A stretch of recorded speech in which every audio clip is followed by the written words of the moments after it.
Good morning दोस्तों। अभी बज रहा है सुबह के 4 और हम लोग तैयारी कर रहे हैं बद्रीनाथ जाने के लिए। हॉल में आप देख रहे हैं काफ़ी सारे सूटकेस बैग तैयार हो रहे हैं यात्रा के लिए।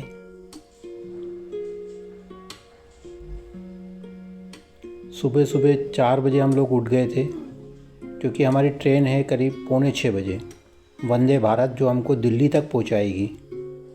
अभी हम सुबह करीब 5 बजे स्टेशन के लिए निकल गए हैं।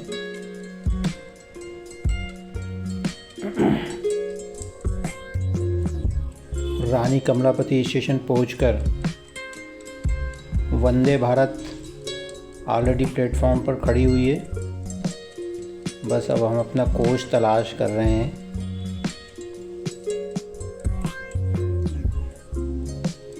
कोच भी हमको मिल गया है, लेकिन अभी दरवाजे नहीं खुले थे।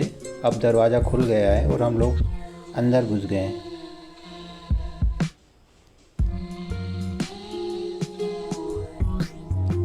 सीट भी मिल गई हैं। काफ़ी नीट एंड क्लीन ट्रेन होती है ये वंदे भारत।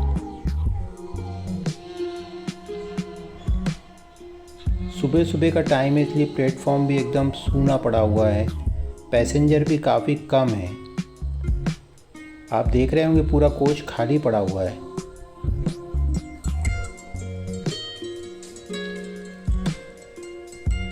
और ट्रेन रवाना हो गई और हम लोग भी रवाना हो गए बद्रीनाथ यात्रा के लिए। दोस्तों, अभी नवंबर का लास्ट वीक चल रहा है और बद्रीनाथ में सुना है काफ़ी बर्फ़ पड़ रही है। थोड़ी देर बाद ही वंदे भारत में स्नैक्स ब्रेकफास्ट सर्व हो गया।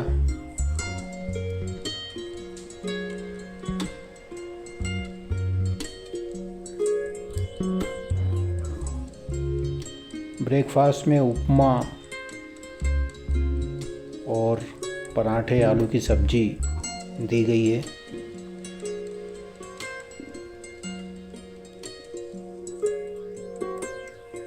अब बस ब्रेकफास्ट करने के बाद लंच का इंतज़ार रहेगा। यात्रा में यही सब चीज़ें टाइम पास करती हैं। लीजिए, करीब 2 घंटे बाद लंच भी लग गया है। और लंच में जो फिक्स आइटम्स रहते हैं, पनीर की सब्ज़ी, दाल, दही, रोटी, वही सब हमेशा हर ट्रेन में यही मिलता है। खाने की वैसे क्वालिटी ठीक है।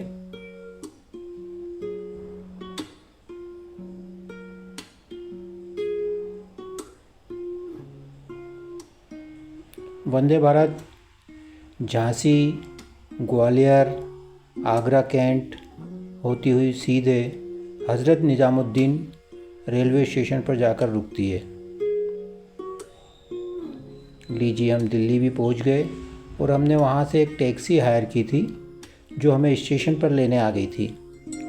और इसी टैक्सी से हम लोग सीधे हरिद्वार जाएंगे, जो कि लगभग 4 घंटे का रास्ता होगा।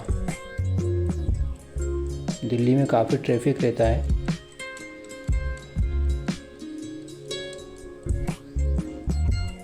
और बातों ही बातों में हम हरिद्वार भी पहुंच गए हैं। हरिद्वार में जयपुरिया धर्मशाला है जो रामघाट पर स्थित है, वहाँ हम लोग रुके हुए हैं। बहुत ही साफ़ सुथरी धर्मशाला है, जस्ट लाइक एक अच्छा होटल आप इसको बोल सकते हैं। सभी सुविधाएं हैं। सबसे बड़ी सुविधा ये है कि गंगा किनारे है। इसका पिछला गेट घाट पर ही खुलता है। और वहाँ अपना सामान रख के फ्रेश होके हम निकल गए रात्रि में मार्केट। अभी चूँकि सीज़न नहीं है तो मार्केट में बहुत ज़्यादा रश तो नहीं है, लेकिन फिर भी मार्केट गुलजार है। तरह तरह का सामान, खासकर मैंने ये देखा कि यहाँ वूलन क्लॉथ बहुत अच्छे मिलते हैं। और इसके अलावा पूजन सामग्री का सामान तो फिर है ही।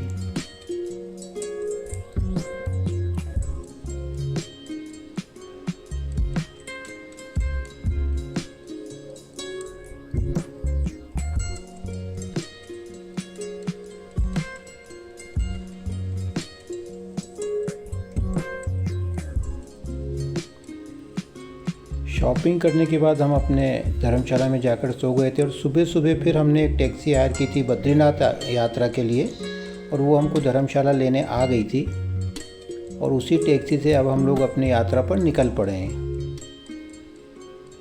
दोस्तों,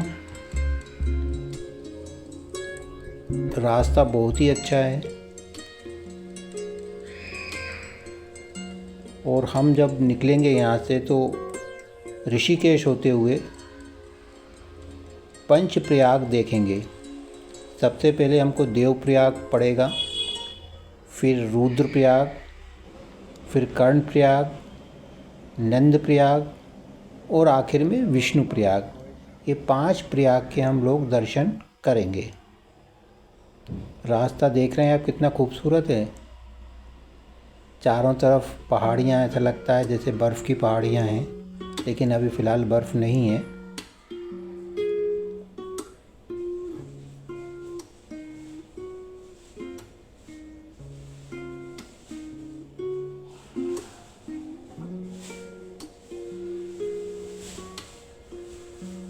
सबसे पहले देवप्रयाग जो पड़ेगा, वहाँ अलकनंदा और भागीरथी नदियों का संगम है, जो यहाँ से देवप्रयाग में मिलकर फिर गंगा नदी कहलाती हैं और इसे गंगा का उद्गम स्थल माना जाता है। तो कुछ यात्री बद्रीनाथ जाने से पहले इन सभी 5 प्रयागों में स्नान करते हैं, बट इसके लिए हमको बहुत समय चाहिए, उतना समय हमारे पास है नहीं।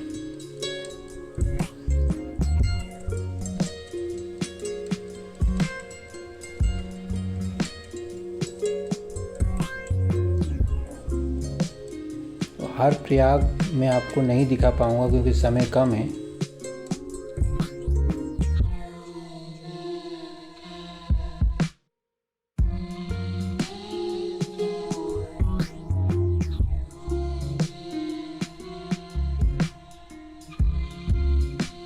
दोस्तों, आप ये खूबसूरत मंदिर देख रहे होंगे, इसे धारी देवी मंदिर कहा जाता है। ये उत्तराखंड के श्रीनगर और रुद्रप्रयाग के बीच अलकनंदा नदी के बीचों बीच एक प्रसिद्ध मंदिर है।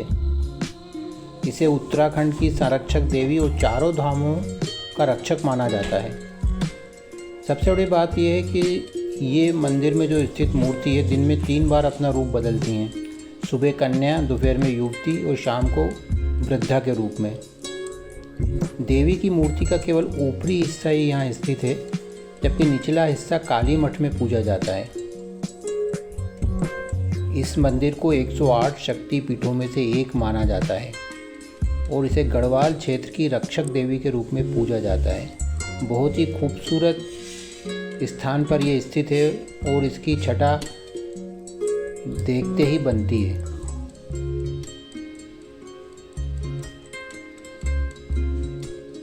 इस मंदिर का खुलने का समय सुबह 6 बजे से दोपहर 12 बजे और फिर दोपहर 2 बजे से शाम को 7 बजे तक खुला रहता है।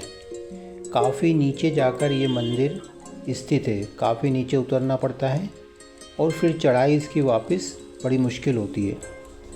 हम लोग भी नीचे उतर के दर्शन किए, चूँकि मंदिर के अंदर फ़ोटोग्राफ़ी मना थी इसलिए हम कोई फ़ोटो वगैरह नहीं ले पाए, लेकिन हम मंदिर गए और बहुत अच्छे से हम लोगों ने दर्शन किए और जो प्राकृतिक सौंदर्य है उसको हमने भरपूर निहारा।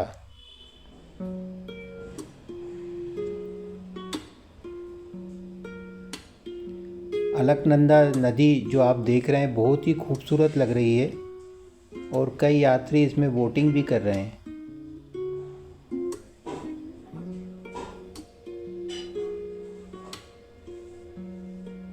बहुत ही सुंदर स्थान है।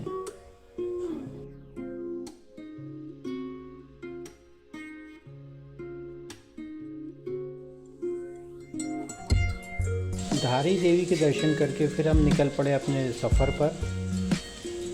कहीं कहीं रोड काफ़ी उबड़ खाबड़ है और काफ़ी ख़तरनाक भी है, क्योंकि अभी हाल ही में हुई बारिश से रोड पे काफ़ी पत्थर गिरे हुए थे जिनका रिपेयरिंग का काम चल रहा है, लेकिन फिर भी गाड़ी जाने के लायक रोड हैं।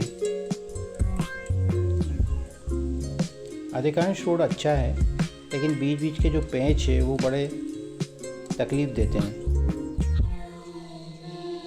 सफ़र तो बहुत ही खूबसूरत है। आसपास सुंदर सुंदर पहाड़, साथ में नदी बहती हुई।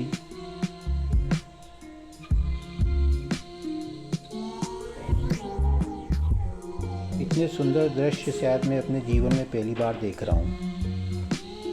बिल्कुल ऐसा लगता है कि हम स्वर्ग में आ गए हैं।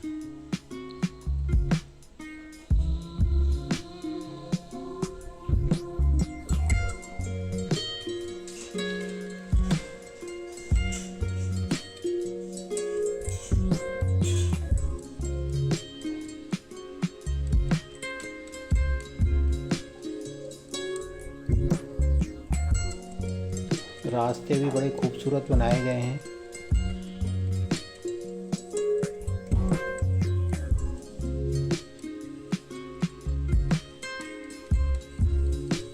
आज शायद हम लोग डायरेक्ट बद्रीनाथ नहीं पहुंच पाएंगे, इसलिए हमने निश्चय किया है कि हम बीच में कहीं रुकेंगे।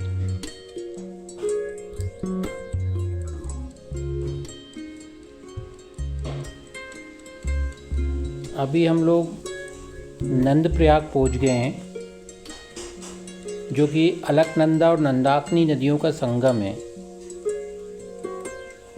बहुत ही खूबसूरत दृश्य दिखता है ऊपर से देखने में।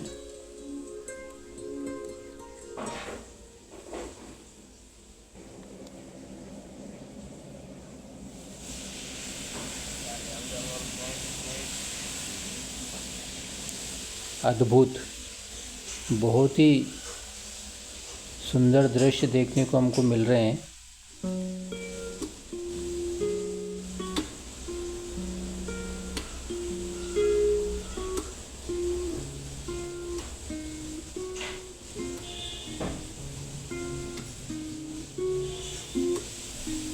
अब आप लोग यहाँ से आगे बढ़ेंगे बद्रीनाथ की ओर। और जैसा कि मैंने आपको बताया था कि बद्रीनाथ ना रुक के हम बीच में कहीं स्टे करेंगे। तो दोस्तों, बद्रीनाथ से लगभग 80 किलोमीटर पहले एक बिरही एक विलेज है, जहाँ हम लोग रुक गए हैं आके। बहुत ही सुंदर स्थान है, छोटा सा गांव है और एक बहुत छोटा और बहुत सुंदर होटल हमको मिला है, जहाँ आज रात हम रुकने वाले हैं।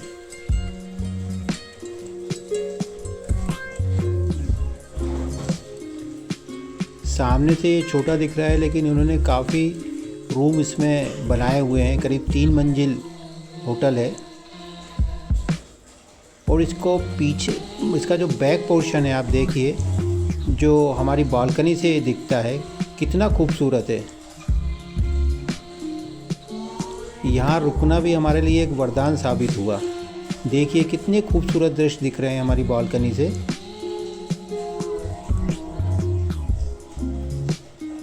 आप कल्पना कर सकते हैं ऐसी जगह रुकने में कितना आनंद आता है।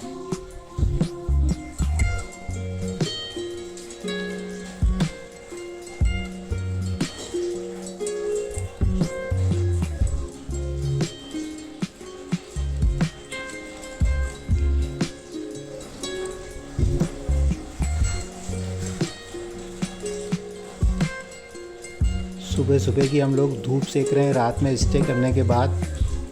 रात में खाना भी हमने यहीं खाया था। तो दोस्तों, आज के लिए बस इतना ही। अगली यात्रा का विवरण मैं आपको अगले वीडियो में दूंगा। जब तक आप हमारे साथ बने रहिए। Thank you.